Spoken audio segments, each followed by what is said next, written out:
كابتن شاذلي اما يجي مجلس اداره بقى يبكي على مدرب بعد البقاء، واداله كل الصلاحيه في ان هو يجهز للموسم الجديد. ايوه. ويجيب لاعبين ويغير جلد فريق، ويجي مع اول هزيمه يمشيه، ده اسمه ايه؟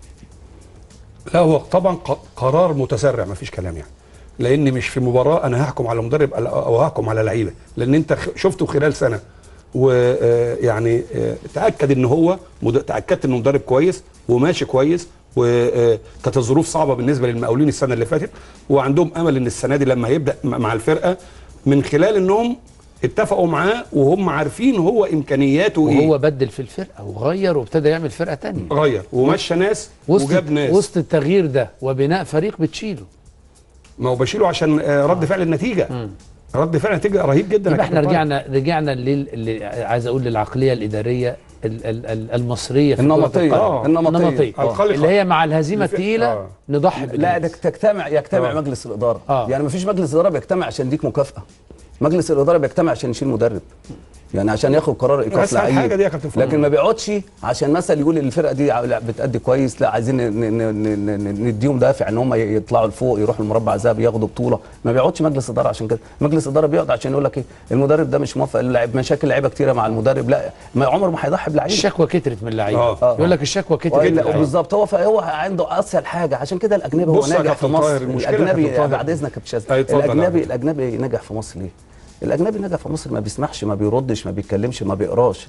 المصري بيتابع وبيقرا وبعدين بيقول لمجلس اداره ان اللعيبه دي بتتكلم، اللعيبه دي بتعمل مشاكل، اللعيبه دي واخده موقف مني، اللعيبه دي 3 4 عاملين شله في الفرقه. كل الكلام ده بيأثر على واللاعب المصري مع المدرب الاجنبي لا يجرؤ ان هو يشكو. هو ده الكلام عشان كده المدرب الاجنبي بيصلح في مصر هنا هو نمره واحد. المدرب الاجنبي بيلاقي نفسه، المدرب الاجنبي بيصنع في مصر ما بيصنعش بره. في مصر هنا حتى وان كانت امكانياته الفنيه اقل لكن بيصنع في مصر. لكن المدرب المصري هو اللي بياخد على دماغه هنا، هو اللي ملوش قيمه في مصر. عموما مهمه حمزه الجمل بالتاكيد صعبه وليست سهله، وقرار اقاله الكابتن محمد عامر بالتاكيد قرار متسرع زي ما قالوا نجومنا، وغريب وتقليدي ونمطي زي ما قالوا نجومنا ايضا. مع اي هزيمه اسهل حاجه انك تضحي بالجهاز الفني، وبالتالي المقاولين العرب بالتاكيد السنه دي هتكون صعبه عليه جدا. عموما هنروح لفاصل ونرجع لمباراتنا النهارده، واحده من قمم الدوري المصري لكره القدم، الزمالك وبتروجيت، بعد الفاصل.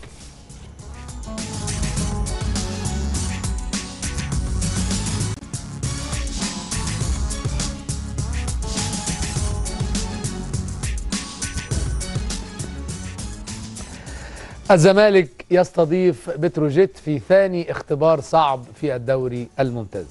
كابتن شاذلي، النهارده سيناريو الموسم الماضي بيتكرر، كل فرقه بتلعب نادي الاسماعيلي بتروح لنادي الزمالك، ودي بتزود من صعوبه المهمه. مظبوط. يعني النهارده بتروجيت وهو جريح من مباراه الاسماعيلي جاي لنادي الزمالك جاي بلا نقاط. نادي الزمالك فقد نقطتين في مباراه حرس الحدود. اذا هذه الظروف بتجعل مباراه اليوم مباراه قمه، ال3 نقاط هي هدف لكلا الفريقين. لا هو طبعا بيختلف نادي عن نادي، يعني ما بقولش ان بتروجيت جاي بيلعب الزمالك لازم يكسب الزمالك، بس ما اقدرش اقول كده. ال3 نقاط هدف، بس ما اقدرش اقول ان الهدف الرئيسي بالنسبه لبتروجيت ان انا جاي لازم اكسب الزمالك، لان انا بلعب في استاد القاهره ودي عمليه صعبه بالنسبه لي. يعني لو اتكلمنا على بتروجيت طبعا السنه اللي فاتت فاز في القاهره 2-1. ما هو لو اتكلمنا على بتروجيت السنه دي الظروف مختلفه تماما، زي ما احنا دايما بنتكلم على الفرق في اول الموسم.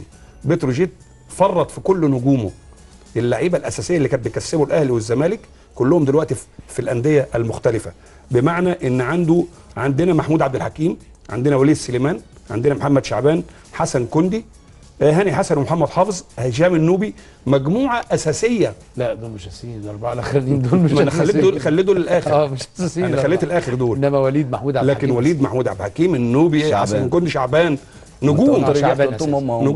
نجوم. لكن هاني حسن ومحمد حافظ مش اساسيين.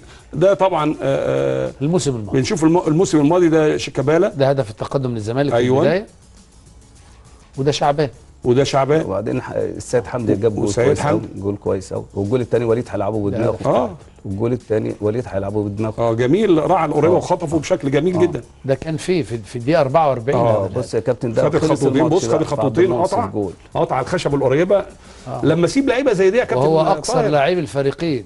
بس الكره في المخ يا كابتن طاهر، رايح الكره في الدماغ، يعني هي اللي بتحرك اللعيب، الفكر بتاع اللعيب مش القوه ولا فواحد زي وليد سليمان. طبعا ده كان زمالك هنري ميشيل في التوقيت ده هناك في الماتش ده كان زمالك، ما كانش لسه كابتن لا ما كانش لسه كاستال، كابتن حسام ما كانش كاستال ده كاستال. ده الجول الاولاني ميدو متهيألي، ده احمد جعفر الجول الاولاني. دي مباراه السويس واللي الزمالك فاز فيها 3-2. دي بقى كان حسام تولى القياده، عمل الدفع بقى والروح الفاول ده بتاع 98 نفس ده التعادل. إيريك بكوي اعتقد، وده الجول الثاني. هو يا كابتن طاهر بعد اذنك يا كابتن شاذلي، وفي حاجه مهمه جدا يعني برضك لازم نتكلم فيها، وهي شيكابالا جول جميل جدا. إن مقابله الفرق في بدايه الموسم تختلف عن مقابله الفرق في الراوند الثاني. يعني في بدايه الموسم الفرق الكبيره بتبقى عشان تخش جو البطوله وجو المباريات بتاخد فتره. في فرق بتخش بدري، والفرق اللي بتخش بدري دي بتقع بسرعه.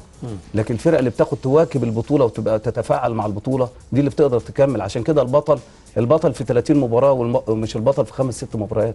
عشان كده النادي الاهلي، نادي الزمالك، نادي الاسماعيلي، دولت اللي بيقدروا يلعبوا 25 و23 و24 مباراه، يكسب منهم 20 مباراه ولا 21 مباراه، عشان كده بياخد البطوله. فالبطل دايما بيبقى ماشي يواكب المكسب، والمكسب يجيب مكسب عشان كل طموحه في ال 30 مباراه. لكن في فرق طموحها في ال10 مباريات، في ال8 مباريات. الاهلي والزمالك والاسماعيلي طموحهم في ال 30 مباراه. عشان كده بيبدا البطوله ممكن ما يبداش بقوه لكن ينهي بقوه.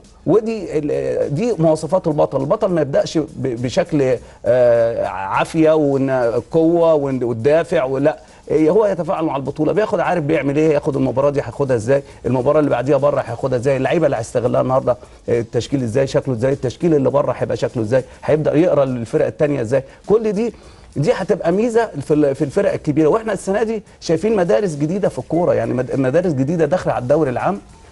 المدارس الجديده اللي داخله على الدوري العام دي هتغير من فكر المدربين في الانديه الكبيره، ان دلوقتي الفرق ما بقتش تخاف من الانديه الكبيره. ان النهارده في فرق كتير قوي بتكسب الاهلي والزمالك، فاصبحت النهارده الفرق دي هتعمل مشاكل في الدوري، ان كل الفرق دلوقتي بقى عندها طموح. اللي مش الاهلي والزمالك يحطهم في التصنيف مع الفرق الثانيه كمكسب ما يقعدش في الدوري، ان بقت كل الفرق قويه دلوقتي.